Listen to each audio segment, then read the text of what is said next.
नमस्कार बच्चों, मेरा नाम है विजमान और मैं आपका स्वागत करता हूँ अपने YouTube चैनल एपी कैंपस में। देखिए, हमने जो लास्ट वीडियो डाली थी, हमने टॉपिक स्टार्ट किया था नंबर ऑफ जीरो। ठीक है, मैथ को बिल्कुल जीरो लेवल से लेके चलने की और उसको बिल्कुल टॉप लेवल तक लेके जाने की के लिए हमने बैच स्टार्ट किया है।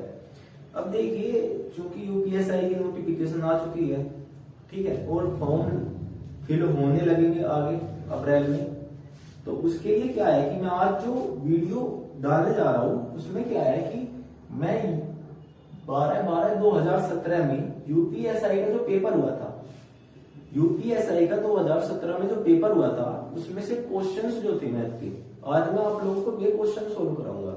ठीक है, जिससे आपको पता लगे कि मैथ्स में वो जो पूछता है, यूपीएसआई में मैथ में जो पूछता है वो किस टॉपिक से सबसे ज्यादा क्वेश्चन पूछ रहा है। ठीक है, और कौन कौन से चैप्टर है जो आपको क्लियर करते हैं। ठीक है, चलिए पहला क्वेश्चन है, यदि y इक्वल टू 3 + 2√2 हो तो y² माइनस y की पावर -2 का मान ज्ञात करें। देखिए, इस क्वेश्चन को करने के दो तरीके हैं। हमें वैल्यू फाइंड आउट करनी है y² माइनस y की पावर -2। यदि किसी की पावर -2 है तो इसका मतलब क्या है, देखिए, यदि 1/y² है, ठीक है, जब ये ऊपर जाएगा, 1/y² है, जब ये ऊपर जाएगा तो इसको लिखेंगे y की पावर -2। ठीक है, y की पावर -2। तो यहां पे y² की जगह मैं क्या लिख सकता हूं, y² माइनस y/y²। अब बात क्या है कि हमें वैल्यू जो गिवन है वो y की वैल्यू गिवन है, खाली y इक्वल टू दिया गया है 3 + 2√2 और हमें वैल्यू फाइंड आउट करनी है y² की। ठीक है, तो y² की वैल्यू फाइंड आउट करने के लिए y में स्क्वायर करेंगे तो दोनों साइड करना पड़ेगा, 3 + 2√2 का भी होल स्क्वायर होगा। अब देखिए, आपने पढ़ा होगा a + b का होल स्क्वायर, यदि a + b के होल स्क्वायर की बात करें तो इसका फॉर्मूला क्या होता है, a² + 2ab + b²। ठीक है, a + b होल स्क्वायर का जो फॉर्मूला होता है वो होता है a² + 2ab + b²। चलिए, यदि इसको सोल्व करेंगे तो 3 का स्क्वायर + 2ab, 2 × a × b, ठीक है, 2 × a × b प्लस b² यानी कि 2√2 का b²। ठीक है, तो ये किसकी वैल्यू है, y² की। इसको सोल्व करो, 3 × 3 9 प्लस 3 × 2 × 2, तो 3 4 जा 12√2 प्लस, जब इसका स्क्वायर करेंगे तो क्या होगा कि 2√2 × 2√2। ठीक, अब देखिए, √2 × √2 क्या होगा, 2 और 2 × 2 पहले से है तो कितना हो जाएगा, 8। ठीक है, तो y² की जो वैल्यू आएगी वो कितनी आएगी, 9 और 8 17 प्लस 12√2। अब y² की वैल्यू की बात थी तो y² की वैल्यू हमने फाइंड आउट कर ली, लेकिन 1/y² में जब वैल्यू फाइंड आउट करेंगे, देखिए 1/y² की वैल्यू है 17 + 2√2। यदि 1/y² की वैल्यू काटनी हो तो क्या करेंगे, 1/17 + 2√2। अब हमें नीचे से ये √2 खत्म करना है। नीचे से क्या है कि नीचे से हमें वैल्यू ही खत्म करनी है, तो क्या करेंगे, इसको रेशनलाइज करेंगे। रेशनलाइज करने का मतलब क्या है कि सिंबल इंटरचेंज करके मल्टीप्लाई, यहाँ पे प्लस है तो किससे, माइनस से, 12√2 है, सॉरी 12√2 है। ठीक है, और नीचे क्या होगा, 70 - 12√2। तो 1/y² की यदि वैल्यू की बात करें तो कितनी होगी, 70 - 12√2 अपॉन, देखिए अब एक फॉर्मूला होता है a² - b²। तो इसको क्या होता है कि a - b और a प्लस बी। अब इस पूरी वैल्यू को यदि मैं a डिनोट करूं और इसको b डिनोट करूं तो क्या होगा कि a माइनस बी और a प्लस बी। तो क्या होगा a plus b a minus b. तो a plus b into a minus b की जगह मैं क्या लिख सकता हूं, a square minus b square. ठीक है, a square minus b square. चलो 70 माइनस स्क्वायर रूट 2 अपॉन, अब 17 का स्क्वायर करना है, 17 का स्क्वायर करना है तो कितना होगा 17 इंटू 17। तो ये कितना हो गया 189, ओ सॉरी 289। ठीक है, 17 का स्क्वायर कितना होता है 289।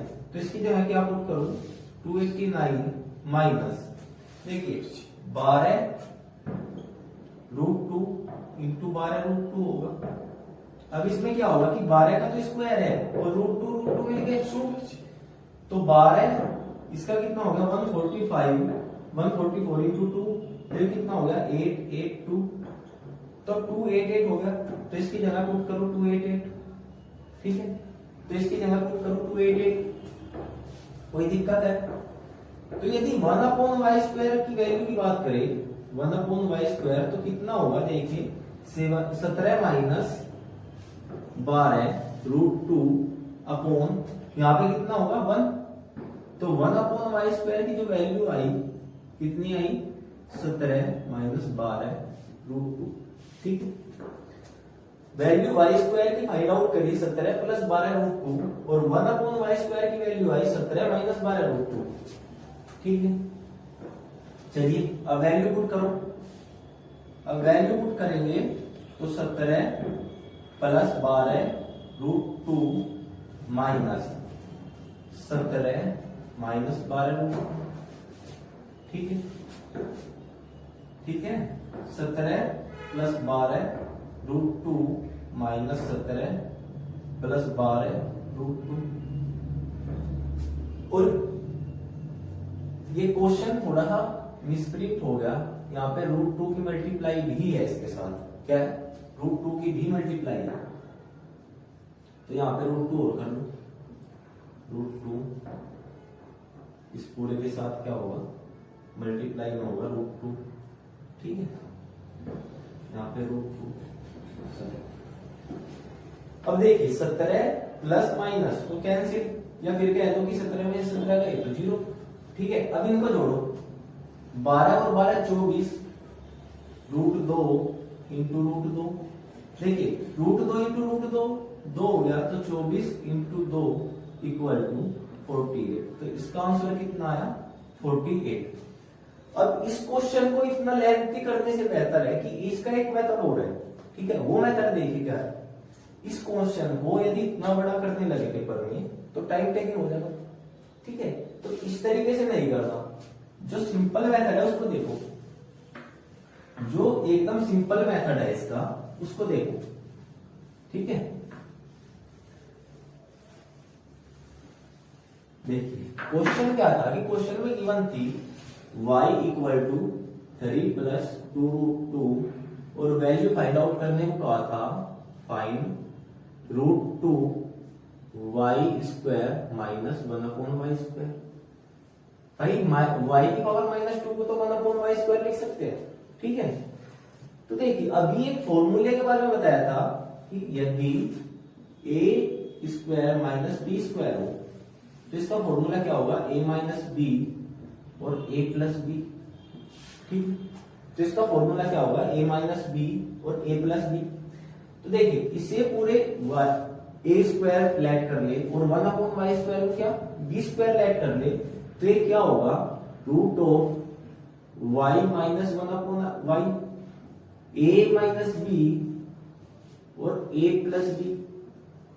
ठीक, ठीक है, अब y की वैल्यू तो है लेकिन 1/y की वैल्यू नहीं है।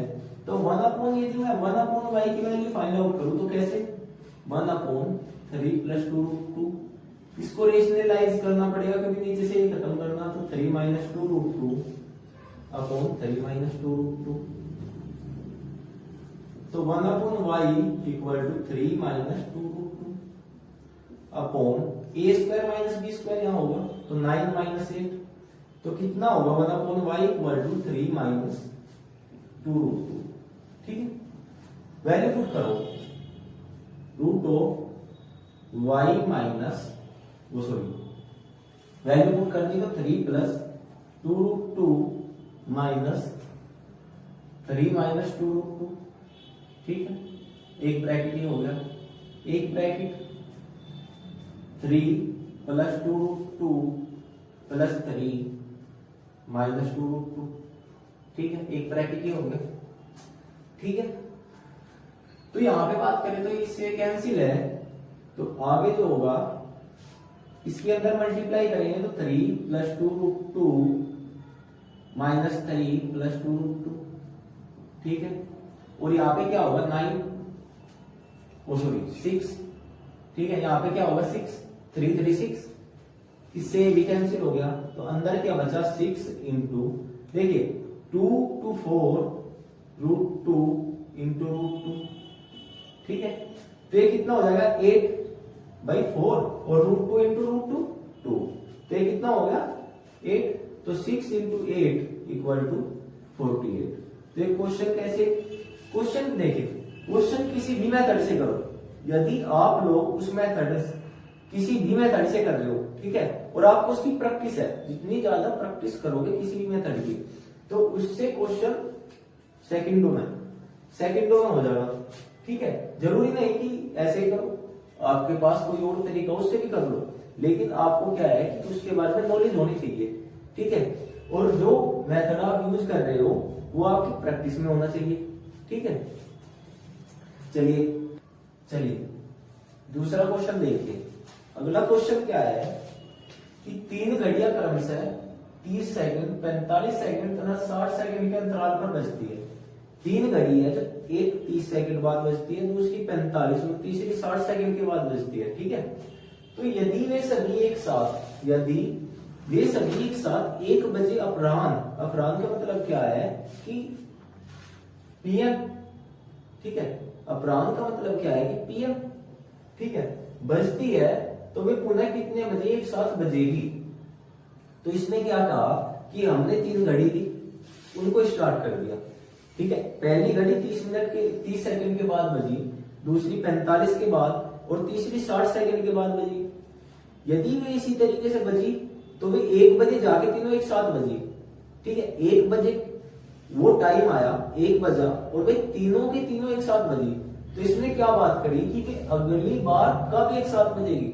ठीक है, इसने क्या पूछा कि अगली बार वे कब एक साथ बजेगी। ये क्वेश्चन एलसीएम एचसीएफ का है, ये क्वेश्चन एलसीएम एचसीएफ का है। ठीक है, और इस क्वेश्चन में क्या है कि इस क्वेश्चन में हम इनका एलसीएम फाइंड आउट करते हैं, क्योंकि हमको कम से कम वैल्यू देखते हैं। भाई एक बात बताओ, एलसीएम मतलब क्या है, लोएस्ट कॉमन। ठीक है, मतलब लघुत्तम समाप्त वर्तक, और एचसीएफ क्या है, महत्तम समाप्त वर्तक। यदि हम इसमें एचसीएफ फाइंड आउट करें, यदि हम इस क्वेश्चन में एचसीएफ फाइंड आउट करें तो क्या होगा कि एचसीएफ का मतलब है कि अधिक से अधिक। भाई अधिक से अधिक, एक बात बताओ, आज वे 1 बजे बजी, उनमें बैटरी बहुत उस क्वालिटी की पड़ी है। ठीक है, तो ये 10 दिन बाद भी एक साथ बजेगी, 12 दिन बाद भी एक साथ बजेगी। तो इसमें हम अधिक से अधिक नहीं फाइंड आउट कर सकते, इसमें हमें क्या देखना है, कम से कम। और कम से कम का मतलब क्या है कि एलसीएम, तो 30, 45 और 60 का एलसीएम निकाल दो। सबसे पहले सबसे छोटे प्राइम नंबर से बात करें, 15, 45, इसके बाद 30। अब किससे होगा, हमें भाग हमेशा उससे करना है जिससे कम से कम 2 नंबर डिवाइड हो। तो यदि 3 से कर लो 5, 15, 10। अब 5 से कर लो 1, 3, 2। अब देखिए एलसीएम, 3 दूनी 6, 5 30, 30 दिया 90, 90 दूनी 180। तो ये कितना आया, 180 एलसीएम आ गया। तो इस 180 क्या है, 180 सेकंड। हमने क्या निकाला, एलसीएम, और एलसीएम क्या आया 180। तो 180 क्या है, 180 सेकंड। ठीक है, तो ये 180 सेकंड के बाद फिर से एक साथ बजेगी। तो इसका मतलब 180 सेकंड को यदि मैं मिनट बनाऊं 180 सेकंड है, इनकी मिनट में कन्वर्ट करो तो 60 से भाग देंगे, तो इसका मतलब क्या है कि 3 मिनट। यदि वे 1 बजे एक साथ बजी हो तो वे 3 मिनट बाद फिर से एक साथ बजेगी, तो कब बजेगी? 1:03 पे। ठीक है, 1 बजे एक साथ बजी थी, 3 मिनट बाद फिर बजेगी, तो एक साथ कब बजेगी? 1:03 पे। ठीक है, चलो अगला क्वेश्चन देखो। अगला क्वेश्चन क्या है? बिल्कुल जीरो लेवल का क्वेश्चन है। ठीक है, इस क्वेश्चन को जो आदमी कंपटीशन की, जो बच्चा कंपटीशन की प्रिपरेशन कर दे, स्टार्ट करे ना, वो भी आराम से कर दे। ठीक है, ये बिल्कुल नर्सरी लेवल का क्वेश्चन है। देखिए, जब एक संख्या को 8 से भाग दिया जाता है, जब किसी संख्या को 8 से भाग दिया जाता है तो शेषफल 3 आता है।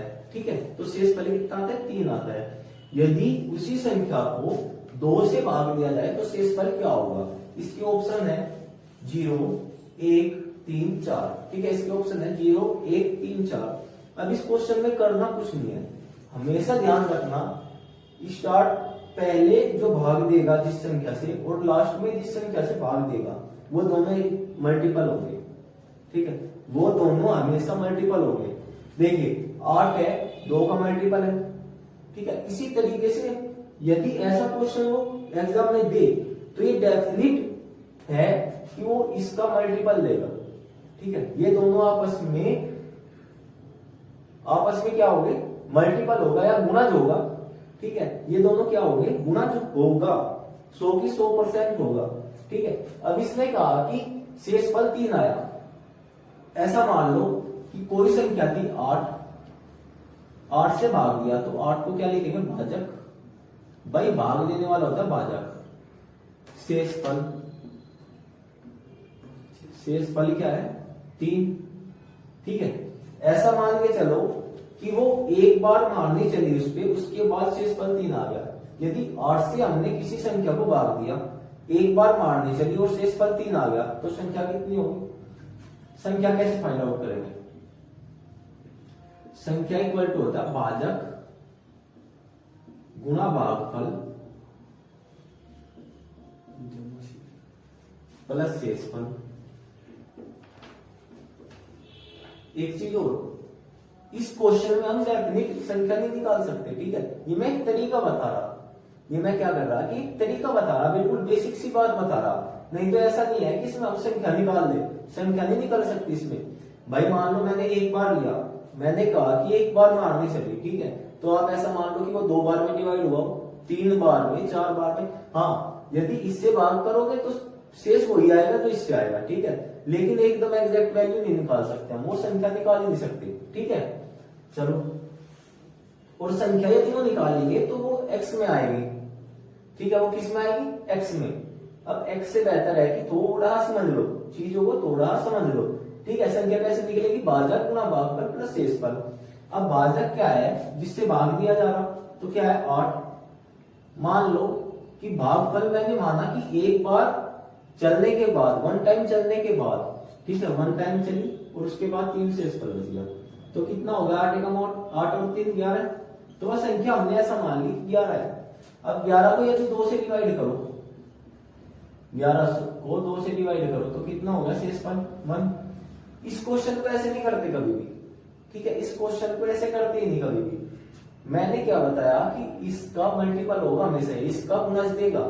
ठीक है, जब ये गुणज देगा तो जो शेषफल आया ना, जो स्टार्टिंग में शेषफल आया, 3 शेषफल था, इसी शेषफल को डिवाइड कर दो इससे, 2 एकम 2, तो शेषफल कितना होगा? ठीक है, हमेशा जो शेषफल आया इसी शेषफल को उससे डिवाइड कर दो जिससे वो डिवाइड करा रहा है। हाँ, इतना ध्यान रखो कि मल्टीपल हो, वो देता ही है, 100% वो क्वेश्चन में देगा। ठीक है, चलो अगला क्वेश्चन देखो। अगला क्वेश्चन क्या है? ये क्वेश्चन एडवांस का है। ठीक है, ऐसा आप करेंगे, लेकिन मैं नहीं मानता ये क्वेश्चन परसेंटेज का है। ठीक है, ये क्वेश्चन किसका है? परसेंटेज का है।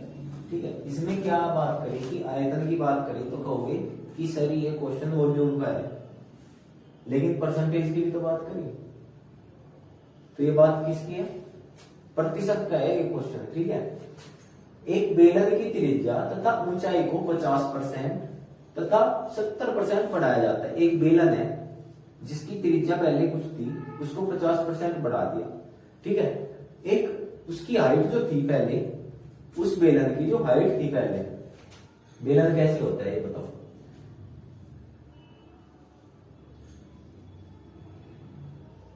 या बेलन, ठीक है, इसकी या क्या है, क्या है त्रिज्या, और या क्या है हाइट, ठीक है। तो उसकी त्रिज्या और हाइट को 50% और 70% बढ़ाया जाता है।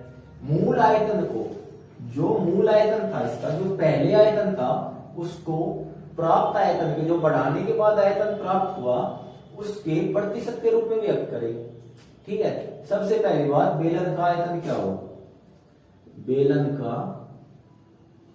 आयतन का जो फॉर्मूला हो कि क्या हो, बेलन का जो आयतन हो वो पाई आर स्क्वायर एच, ठीक है। बेलन का जो आयतन हो वो पाई आर स्क्वायर एच, ठीक है। अब कितना बढ़ाया, 50% और 70% बढ़ाया। मान लो, बिल्कुल सिंपल सोचना इस क्वेश्चन को, कि पहले जो आयतन था, पहले आयतन जो था वो ऐसा मान लिया कि पाई आर स्क्वायर एस था, ठीक है, पाई आर स्क्वायर एस था। आज जो आयतन हुआ, अब जो आयतन है, अब जो आयतन है वो कितना होगा, पाई तो भाई ऐसे ही रहेगा, क्योंकि पाई के साथ तो कोई छेड़छाड़ नहीं है, कोई कर भी नहीं सकता, ठीक है। उसकी जो त्रिज्या थी उसको 50% बढ़ाया। 50% का मतलब क्या है कि जितनी पहले थी उसका 50% बढ़ाया। तो यदि 100 पहले थी तो 50 बढ़ाकर कितना हो गया, 150, और आर स्क्वायर है तो आर भी होगा, ठीक है, into height into H, H को तो 70 बढ़ने के बाद कितनी हो गई, 170, ठीक है, कितनी हो गई, 170। अब इसको यदि कैंसिल करें तो 3 2, तो अब जो आयतन है उसका वो कितना है, पाई 9 आर स्क्वायर बाई 4, क्योंकि इसका 3/2 का भी तो होल स्क्वायर है और आर का भी स्क्वायर है, ठीक है, इंटू 70/10 एच, ठीक है, एच इंटू एच भी होगा साथ में, ठीक है। इसकी मल्टीप्लाई यदि करें तो 17 निम्मा पाई आर स्क्वायर एच इंटू, देखो 9 7 63 153 बटे 40, ठीक है। अब क्या पूछा कि जो नया आयतन है, इसने क्या पूछा, मूल आयतन को प्राप्त आयतन के प्रतिशत के रूप में याद करो। जो पहले आयतन था और जो नया आयतन आया उसको उसके प्रतिशत के रूप में व्यक्त करना, किसके, मूल आयतन के। तो मूल आयतन क्या था, इसका जो आयतन होगा, अभिष्ट आयतन होगा, इसका जो अभिष्ट आयतन होगा वो कितना होगा, मूल आयतन कितना था, मूल आयतन था पाई आर स्क्वायर एच, और अब जो आयतन आया वो कितना है, पाई आर स्क्वायर एच 153/4040 इंटू 100, ठीक है। इससे कैंसिल आउट हुआ, 40 ऊपर जाएगा तो कितना हो जाएगा, 4000 बटे 153, ठीक है। तो कितना होगा ये, 2 शायद 25 या 28 करके कुछ समथिंग इसका आंसर होगा, ठीक है। कितना होगा, ऑप्शन में नहीं है, एक बार कैलकुलेशन करिए इसकी।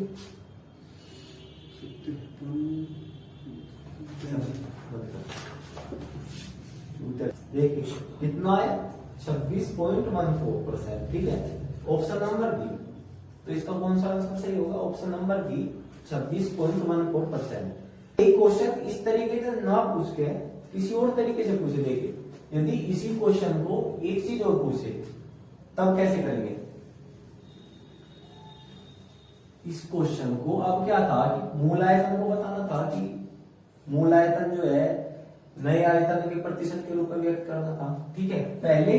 अब क्या पूछेगा, यदि इस क्वेश्चन को इस तरीके से पूछ ले कि उसके क्वेश्चन है, उसके आयतन में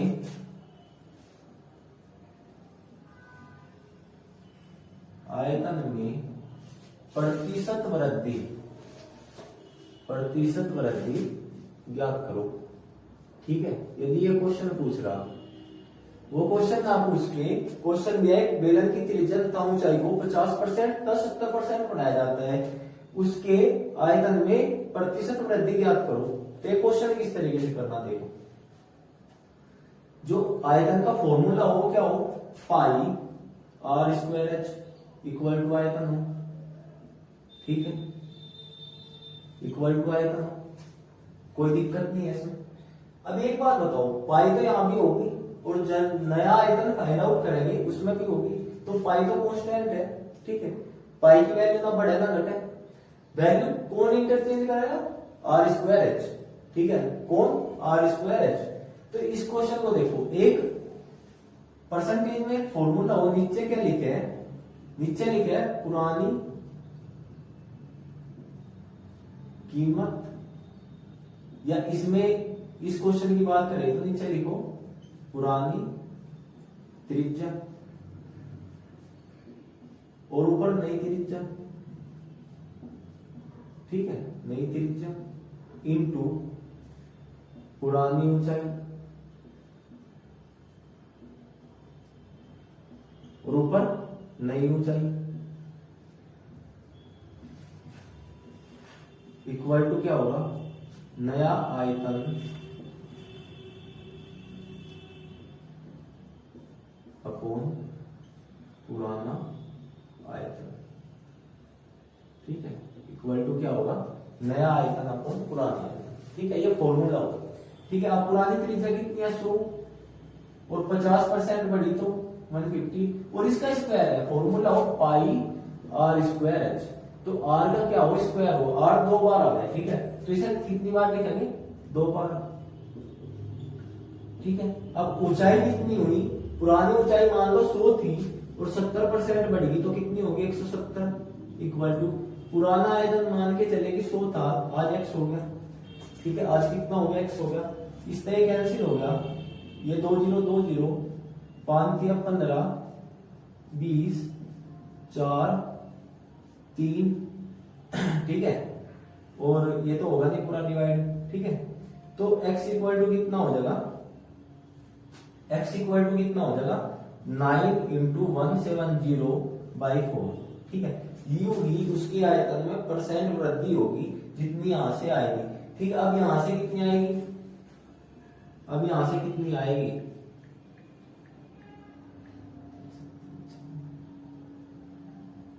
153/4 इक्वल टू कितना हुआ, 382.5 382%। ठीक है, अब एक चीज देखो, ये कितना आया, 382.5%। ठीक है, जो पहले कीमत 100 रुपए थी या जो पहले आयतन 100 था वो आज कितना हुआ, 382.5%। तो कितना बढ़ा, तो आयतन कितना बढ़ा, जो आयतन में वृद्धि हुई वो कितनी है, तो माइनस कर दो, 282.5%। तो वृद्धि कितनी है, 282.5%। यदि ये क्वेश्चन इस तरीके से पूछता कि उसके आयतन में परसेंट वृद्धि ज्ञात करें तो कैसे करना था, इस तरीके से। ठीक है, चलो अगला क्वेश्चन देखो। चलो अगला क्वेश्चन देखो। अगला क्वेश्चन क्या है कि ये क्वेश्चन बिल्कुल 9 धारा का क्वेश्चन है, लेकिन बेसिक बिल्कुल बकवास क्वेश्चन। ठीक है, यूपीएसआई में जो 40 क्वेश्चन पूछ रहा ना, तो 40 में का 28 क्वेश्चन ऐसे देगा जो बिल्कुल बकवास है, जो सब कराएगा। ठीक है, अब सिलेक्शन कैसे होगा, सिलेक्शन देखिए, जो इन क्वेश्चन में मिस्टेक करेगा उसका डेफिनेट सिलेक्शन नहीं होगा, क्योंकि ये सिंपल क्वेश्चन है, सब करते हैं। ठीक है, क्वेश्चन जो होंगे सिलेक्शन जो दिलाएंगे, इससे आगे कितने क्वेश्चन बचे, इससे आगे जो क्वेश्चन बचे 12 क्वेश्चन। ठीक है, अब इन 12 में से कौन ज्यादा क्वेश्चन करके आ रहा, ठीक है, इन 12 क्वेश्चन में से कौन ज्यादा क्वेश्चन करके आ रहा, सिलेक्शन ये 12 क्वेश्चन दिलाएंगे। ठीक है, ये बकवास क्वेश्चन थी क्योंकि ये बकवास क्वेश्चन सब करेंगे। ठीक है, अब इस क्वेश्चन में क्या था कि इस क्वेश्चन में थोड़ा दिमाग लगा निकाल सकता है। देखिए, नाव की अनुप्रवाह गति क्या है, यदि शांत जल में नाव की चाल 10 मीटर प्रति सेकंड हो तथा नदी की गति नाव की गति का 20% है। एक बात बताओ, नाव की चाल कितनी है, 10 मीटर प्रति सेकंड। ठीक है, नदी की गति कितनी है, नाव की गति का 20%, नाव की गति 10 है, इसका 20% कितना होगा, 2 मीटर प्रति सेकंड होगी। अब बात इस शब्द में आगे रुकी कि अनुप्रवाह का मतलब क्या हो कि धारा के साथ अनु यदि हिंदी में उपसर्ग पढ़े होंगे तो अनु का मतलब होता है समांतर या पीछे। ठीक है, अनु का मतलब क्या होता है कि समांतर। ठीक है, तो प्रवाह क्या है कि बहाव है। ठीक है, और अनु क्या है, उसके समांतर। तो जिस दिशा में प्रवाह जा रहा उसी के समांतर। ठीक है, तो प्रवाह के साथ क्या होगी, प्रवाह के साथ स्पीड घटेगी या बढ़ेगी। यदि आप शांत जल में 10 मीटर प्रति सेकंड से जा रहे, ठीक है, उसी दिशा में प्रवाह जा रहा 2 मीटर प्रति सेकंड की गति से, तो आपकी चाल क्या होगी, बढ़ेगी।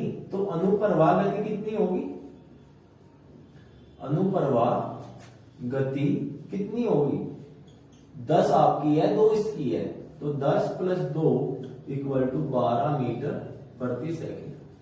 तो अनुप्रवाह गति कितनी होगी, 12 मीटर प्रति सेकंड। ठीक है, चलो अगला क्वेश्चन देखो। अगला क्वेश्चन क्या है, ये क्वेश्चन साधारण ब्याज का है। ठीक है, क्वेश्चन क्या है कि एक धनराशि साधारण ब्याज से 2 वर्ष में 1260 रुपए तथा 5 वर्ष में 1350 रुपए हो जाती है। ब्याज की दर ज्ञात कीजिए। सबसे पहली बात, साधारण ब्याज जो है हर वर्ष इक्वल मिलता है। ठीक है, चक्रवृद्धि ब्याज क्या है कि ब्याज जो मिला पहले वर्ष, अगले वर्ष उस पर भी ब्याज मिलेगा। ठीक है, लेकिन साधारण ब्याज क्या है कि यदि आपने 100 रुपए जमा किए, ठीक है, 10% की रेट से, तो पहले वर्ष भी इस 100 का 10 रुपए मिलेंगे, दूसरे वर्ष भी 100 का 10 रुपए मिलेंगे, तीसरे वर्ष भी 100 के 10 रुपए मिलेंगे। ठीक है, ब्याज हमेशा इस 100 पे मिलेगा। ठीक है, लेकिन चक्रवृद्धि ब्याज में क्या है कि ये तो है ही, प्लस ये जो ब्याज लगा पहले वर्ष, इस पे भी अगले वर्ष ब्याज मिलेगा। ठीक है, तो चक्रवृद्धि ब्याज में क्या होता है कि ब्याज पे भी ब्याज लगता है। ठीक है, चलो अब उसने क्या कहा कि 2 वर्ष में यदि वो जमा कर रहा 2 वर्ष के लिए, तो ब्याज, तो धनराशि 1260 रुपए हो जा। इस 1260 में ब्याज भी है और मूलधन भी है, यानी कि मिश्र धन है। ठीक है, और यदि वो 5 वर्ष के लिए जमा कर रहा तो कितनी हो रही, 1350 रुपए हो रही। अब एक बात बताओ, इन 3 वर्ष के बीच में ये जो गैप है 3 वर्ष का, इसमें जो ब्याज मिला होगा वही तो बड़ा होगा भाई। साधारण ब्याज की यदि बात करें तो ये जो गैप है इन 5 में और 2 वर्ष में कितने का, 3 वर्ष का। इस 3 वर्ष में उस धनराशि पे जो ब्याज मिला होगा वही तो बड़ा होगा, उस धनराशि पे जो ब्याज मिला होगा वही तो बड़ा होगा। तो अब देखो ब्याज कितना मिला है, यहां से 0.9। ठीक है, 3 वर्ष में 90 रुपए ब्याज मिला। 3 वर्ष में कितना ब्याज मिला, 90 रुपए ब्याज मिला। यदि मैं 1 वर्ष की बात करूं, 1 वर्ष में ब्याज कितना मिला होगा, जब 3 वर्ष में 90 रुपए ब्याज मिला तो 1 वर्ष में 30 रुपए। तो बात क्या है कि ये जो 3 वर्ष बढ़े, इसमें 90 रुपए ब्याज मिला, तो यहाँ जो मिश्र धन था उसमें 90 रुपए ब्याज लगा, ऐड हुआ और 1350 रुपए हो गए। ठीक है, लेकिन उसने क्या किया कि यदि वो 2 वर्ष के लिए जमा करे तो 1260 रुपए हो जा। 1260 रुपए भी तो मिश्र धन है, 1260 रुपए भी तो मिश्र धन है, इसमें भी तो ब्याज है। तो 2 वर्ष में यदि ब्याज की बात करूं, 1 वर्ष में 30 रुपए ब्याज है। यदि मैं 2 वर्ष में ब्याज की बात करूं कि 2 वर्ष में ब्याज कितना होगा,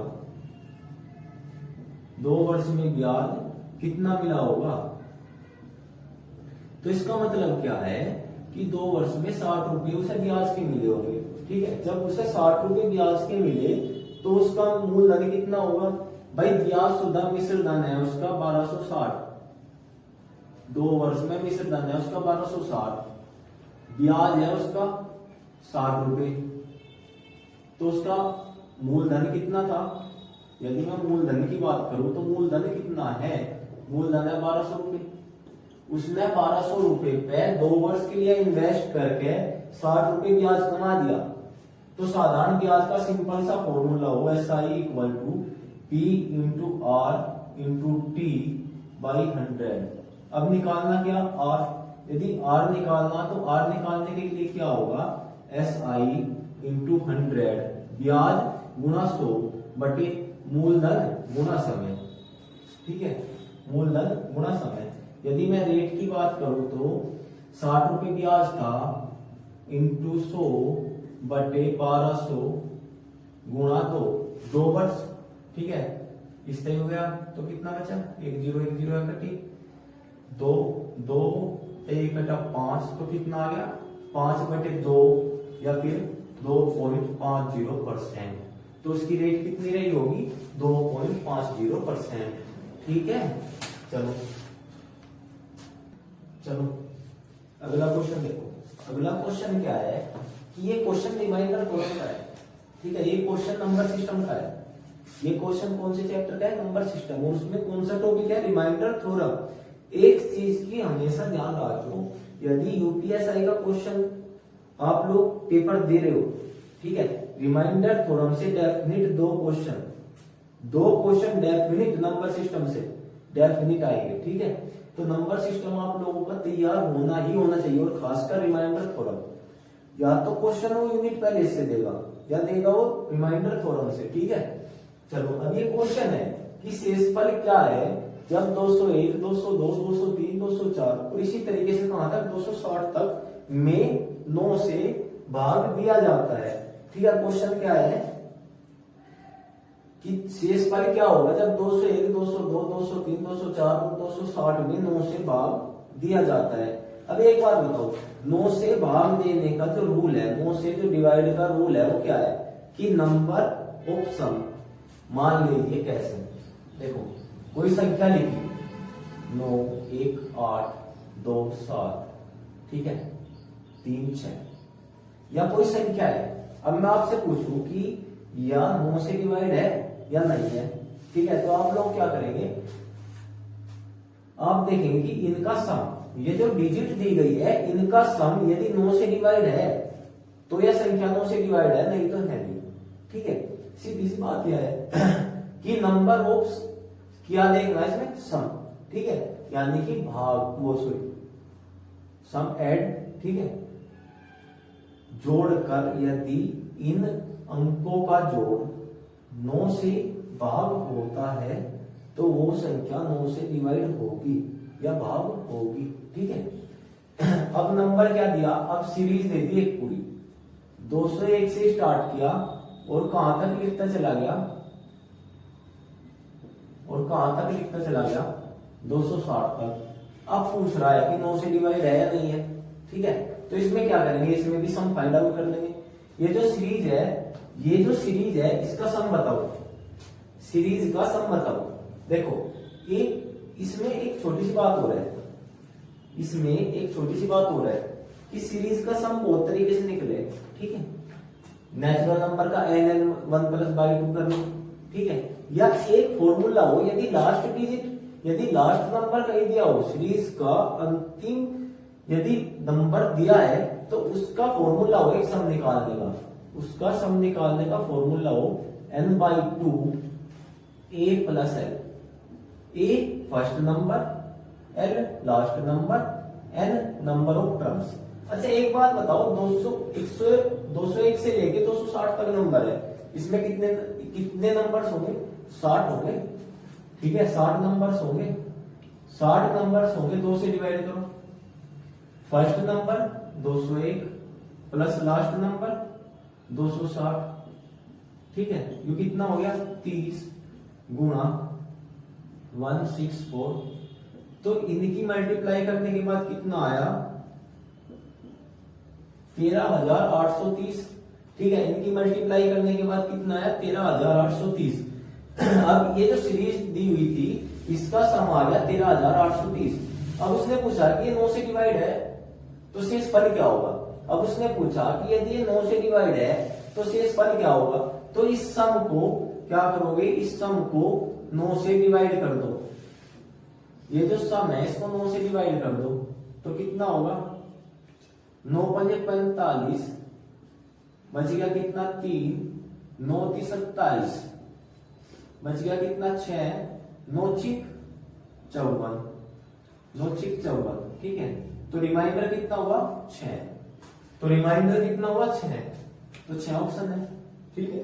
तो रिमाइंडर कितना होगा 6, 9 × 54 होगा, सॉरी 9 × 54 होगा, ठीक है।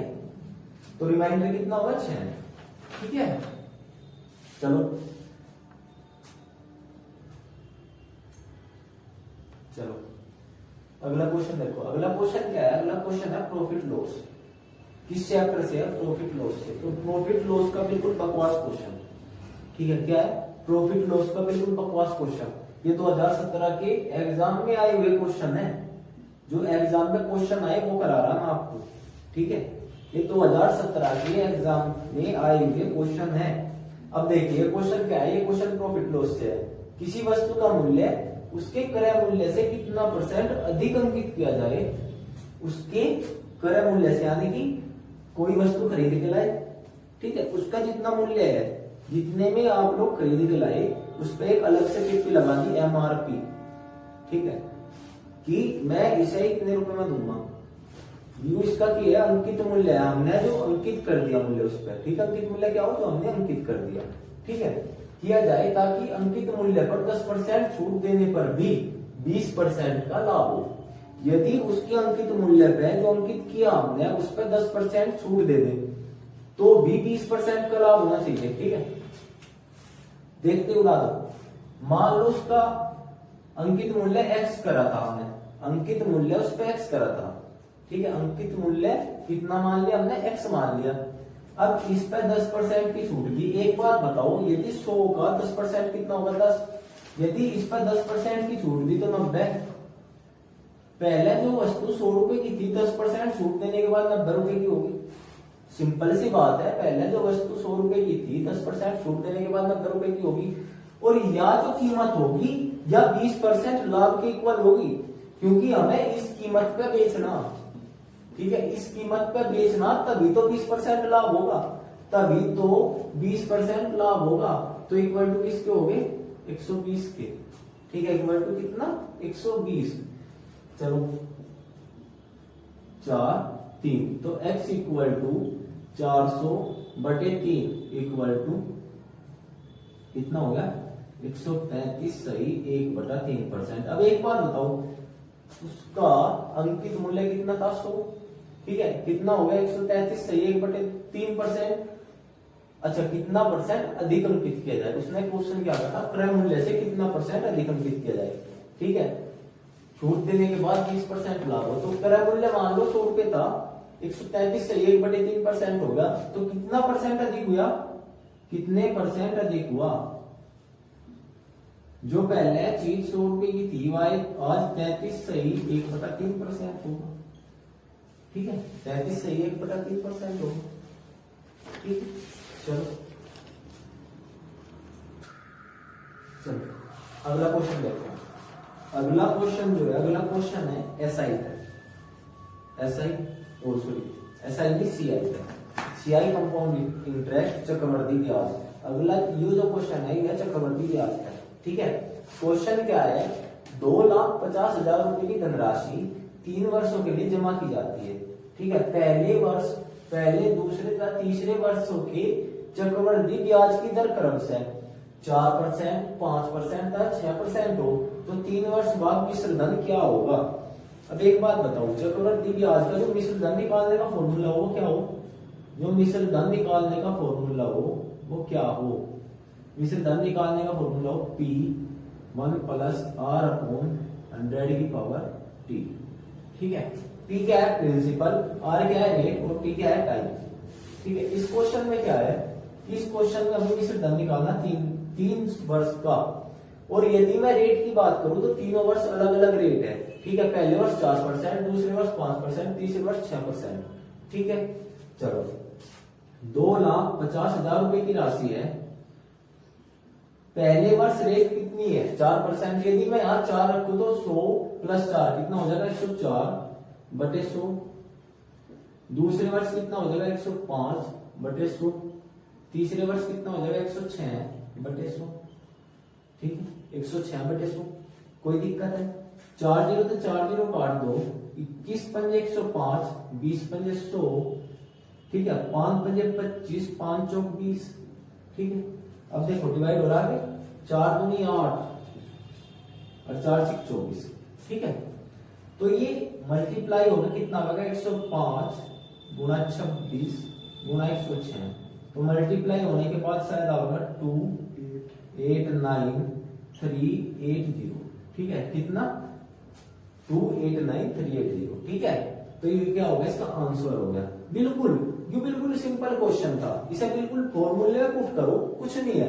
नहीं तो ज्यादा क्या होता है कि 4% है, 4% को फ्रैक्शन उसमें सॉरी भिन्न में बदल दो परसेंटेज है, तो कितना हो गया 1/25, जो पहला 25 थी वो आज 26 होगी, ठीक है। इसके बाद इसी तरीके से 5% है तो 5 भी बदल दो, कितना हो गया 1/20, जो पहला 20 रुपए थी वो आज 21 होगी, ठीक है। 6% को बदलोगे तो 6 बटे कितना हो जाएगा 6/100, इसे कह दो 3/50, या फिर ऐसा कह दो जो पहला 50 थी वो आज 53 होगी। तो करना उसी तरीके से है, फेल भी इसी तरीके से करोगे, ठीक है। आना घूम फिर के यही पड़ेगा, कैसे भी कर लो, ठीक है। बाकी देखो क्वेश्चन क्या हो कि क्वेश्चन सोल्व करने की कोशिश में लगे रहे, ठीक है, क्वेश्चन को सोल्व करने की कोशिश में लगे रहे, लेकिन यदि आपको उस क्वेश्चन का बिल्कुल बेसिक पता है, ठीक है, उस क्वेश्चन का बिल्कुल बेसिक मेथड पता है, तो आप सोर्स से भी जल्दी कर दोगे, ठीक है। आप उसे सोर्स से भी जल्दी क्वेश्चन को सोल्व कर दोगे। तो आज टाइम भी काफी हो गया, वीडियो लंबी होगी शायद ज्यादा ही, ठीक है। तो आज 9 क्वेश्चन करेंगे, टोटल 40 क्वेश्चन है, तो 3-4 वीडियो में हम इन्हें कवर कर देंगे 40 के 40 क्वेश्चन को। अभी इसमें जो क्वेश्चन बचे हुए हैं वे एक चैप्टर है सेट, एक प्रोबेबिलिटी के बहुत सारे क्वेश्चन है, एक एडवांस मैथ के क्वेश्चन है एरिया के, ठीक है, और 1-2 क्वेश्चन आपके ये परमुटेशन कॉम्बिनेशन का भी मिल जाएगा, ठीक है। तो ये जो क्वेश्चन है इन्हें मैं एक वीडियो में सारों को कंबाइन कर दूंगा, ठीक है। अब ये 9 क्वेश्चन है, 8-9 क्वेश्चन और ऐसे जो अलग अलग टॉपिक का होंगे भाई, जैसे एसआई का एक हो गया, सीआई का एक हो गया, नंबर सिस्टम का एक क्वेश्चन होगा, तो हर टॉपिक में एक एक क्वेश्चन करके आप लोगों के सामने प्रोवाइड कर दूंगा, ठीक है। चलो, और एक बात और, यदि वीडियो अच्छी लगी हो तो लाइक करें, और यदि किसी क्वेश्चन में कहीं भी डाउट हो, कुछ भी डाउट हो क्वेश्चन में, तो कमेंट करके पूछ दे, ठीक है। उम्मीद है कि आपके डाउट का 100% आंसर दिया जाएगा, ठीक है। अगली वीडियो में ऐसा भी हो सकता है कि आप कोई क्वेश्चन भेज रहे हो, आप कोई क्वेश्चन भेजो, तो अगली वीडियो में क्या है कि मैं उस क्वेश्चन को भी सोल्व करा दूंगा, ठीक है। और चैनल को सब्सक्राइब भी करें।